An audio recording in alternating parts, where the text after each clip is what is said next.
There's this moment that happens to a lot of people somewhere in their early to mid-30s. It's quiet. It doesn't announce itself with fireworks or a trophy or anything dramatic. It's just a paycheck that finally feels like something. Maybe it's the first time you saw a number in your bank account that you never thought you'd see. Maybe it's when you got the promotion or landed the new role or the business started actually pulling in real money. And for just a second, maybe more than a second, you thought, okay, I made it.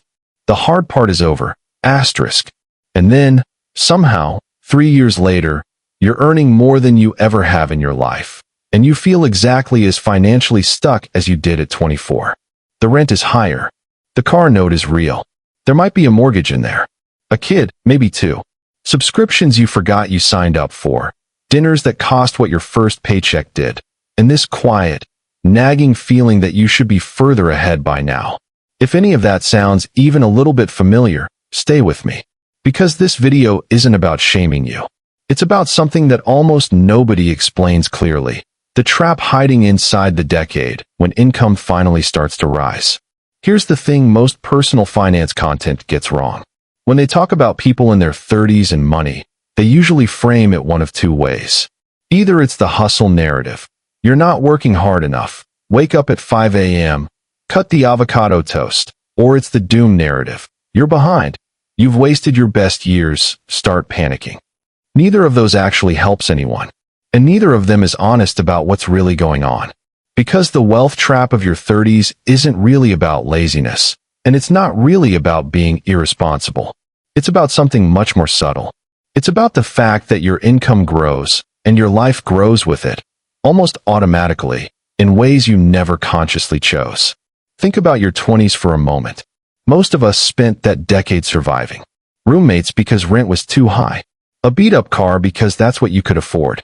Eating out less. Buying cheap things. Flying budget airlines. Wearing clothes until they literally wore out. Not because we were disciplined financial wizards. Because we had no other choice. Then your 30s arrive, and something starts to shift. The income rises, sometimes slowly, sometimes in a jump. And what happens? Almost immediately, the constraints start to relax. You get your own place. You get a better car. You eat at nicer restaurants. You go on real holidays. You start buying things that feel like they belong to the version of yourself you always wanted to be. And none of those things are bad. That's the important part one wants to say clearly. None of those individual choices are the problem. The problem is the pattern underneath them. The problem is that most of us, without realizing it, are playing a game called earn more, spend more.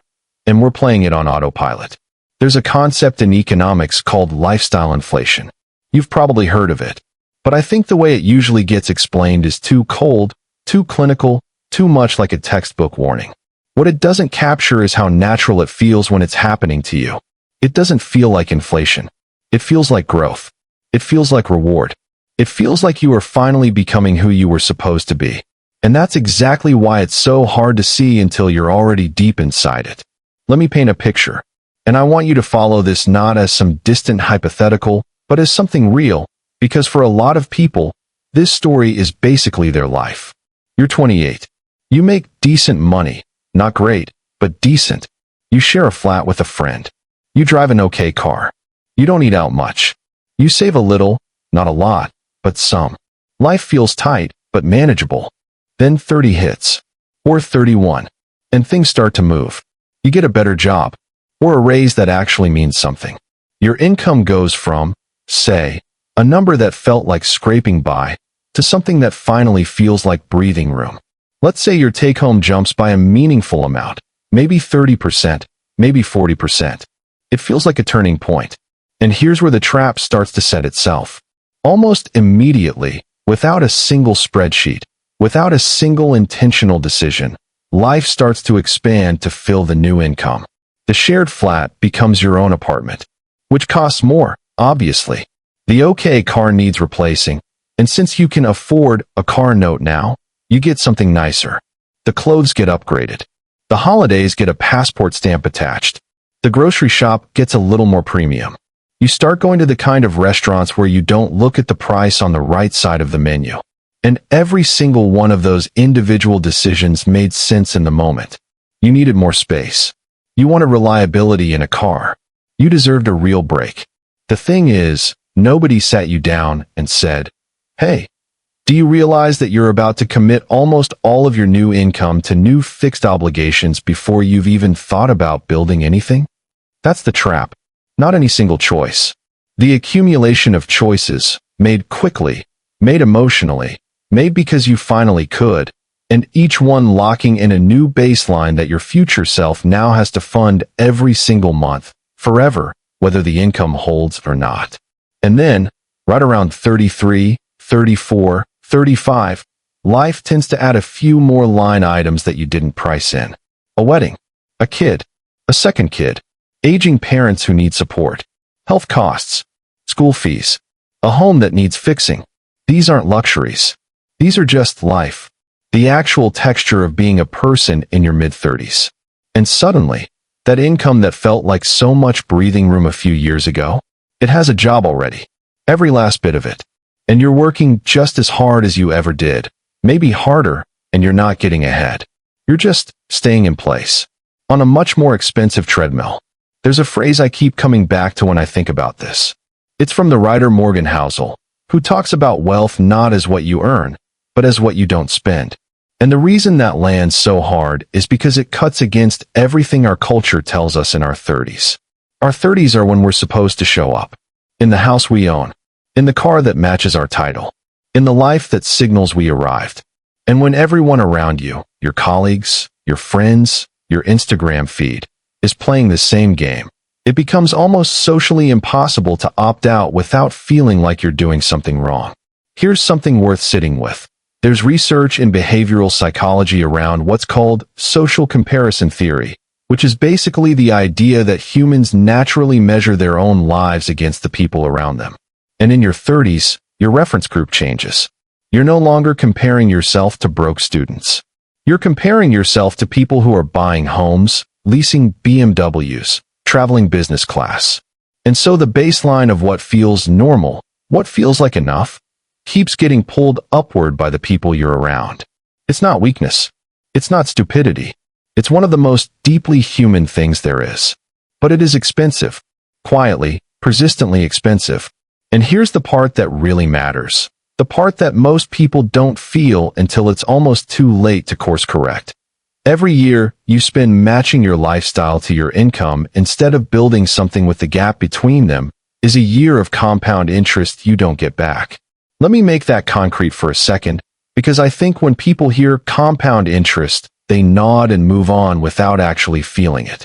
If you're 32 right now, and you started investing a meaningful amount monthly, let's say consistently, month after month, the difference between starting today versus starting at 40 isn't just 8 years.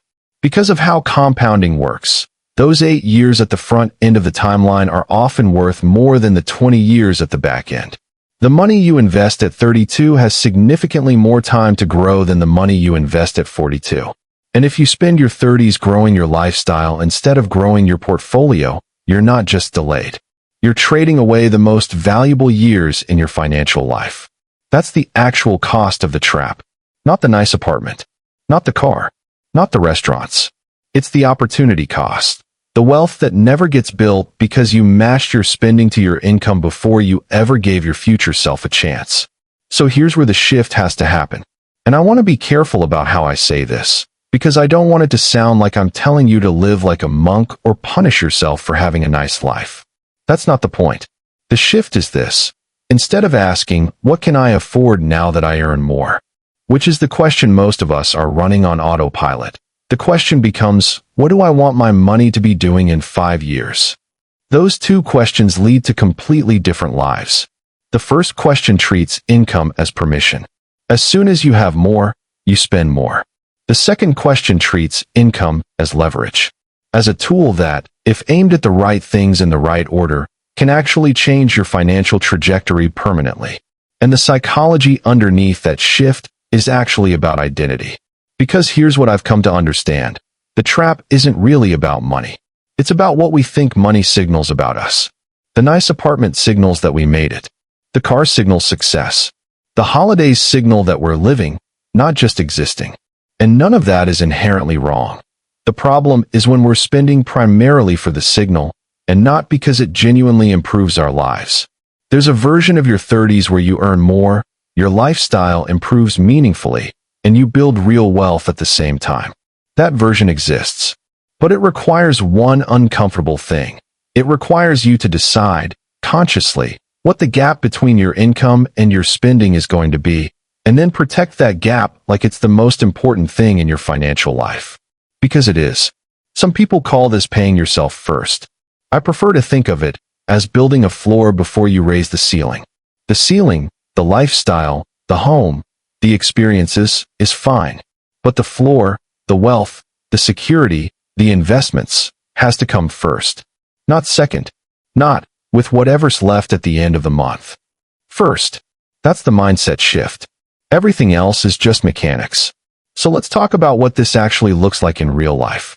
Because build a floor sounds good in theory, but what does it mean when you have rent due, a car note, a kid who needs things, and a salary that, even though it's higher than it used to be, still doesn't feel like quite enough? The first thing is to get honest about what's actually fixed in your life versus what just feels fixed. This is harder than it sounds. When you've been living a certain lifestyle for a year or two, it stops feeling like a choice. It feels like the minimum. But a lot of what feels like a floor is actually just habit dressed up as necessity. That doesn't mean you need to blow up your life. It means doing one clear-eyed audit, just one, where you look at where your money is actually going and ask, does this thing genuinely improve my life, or am I just paying for it because I got used to it? You don't have to cut everything. You just have to see it clearly. Most people are surprised by what they find. The second thing, and this might be the most important practical shift, is to treat any future income increase as an opportunity before it becomes a lifestyle upgrade. The next raise you get, the next jump in income, the next bonus. Before you let that money absorb into your life and disappear into a better version of the same spending you already do, pause. Even for 30 days. And use that window to route a portion of it directly into building the floor. Into an investment account. Into an emergency fund if you don't have one. Into paying down high-interest debt. Into something that works for you, not just something that costs you. This matters so much because lifestyle inflation is almost always a response to income that just arrived. You have a brief window where you haven't adjusted to the new level yet, where the habits haven't set in, where the new commitments haven't been signed. That window is when you have the most power to redirect things. Third, and I know this one sounds boring, but I mean it, your emergency fund in your 30s needs to actually be real. I'm not talking about enough to cover a bad week. I'm talking about 3 to 6 months of your actual expenses.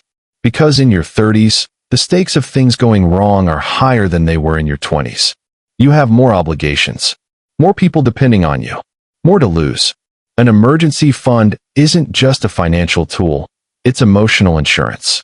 It's the thing that stops a bad month from cascading into a financial crisis. It's what lets you make calm decisions when things get hard instead of panicked ones.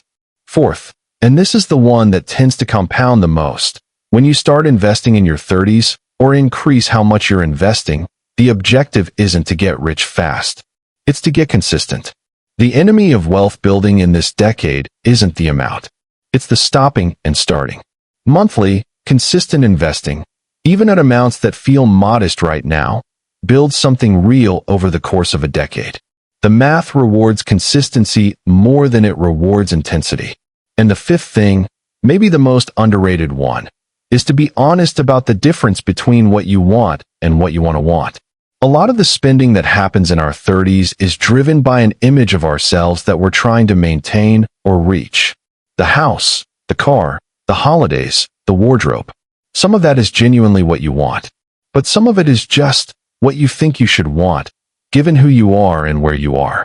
And learning to tell those two things apart, that might be the most valuable financial skill you ever develop. Because when you stop spending energy and money on performing a version of success that doesn't actually make you happy, you suddenly have a lot more of both to work with. I want to end with something that I think often gets lost in financial content. Your 30s are not a warning sign. They're not a last chance or a final window or a clock that's running out. They are, genuinely, One of the most powerful decades of your financial life. Not because they're the last chance to get things right, but because they're often when you finally have enough income, enough experience, and enough self-awareness to start making real, intentional choices. The trap I've been describing, the lifestyle inflation, the matching of spending to income, the slow accumulation of obligations, it catches almost everyone to some degree. It caught people who are brilliant, people who are careful, people who genuinely care about their finances. Because it's not designed to look like a trap. It's designed to look like success.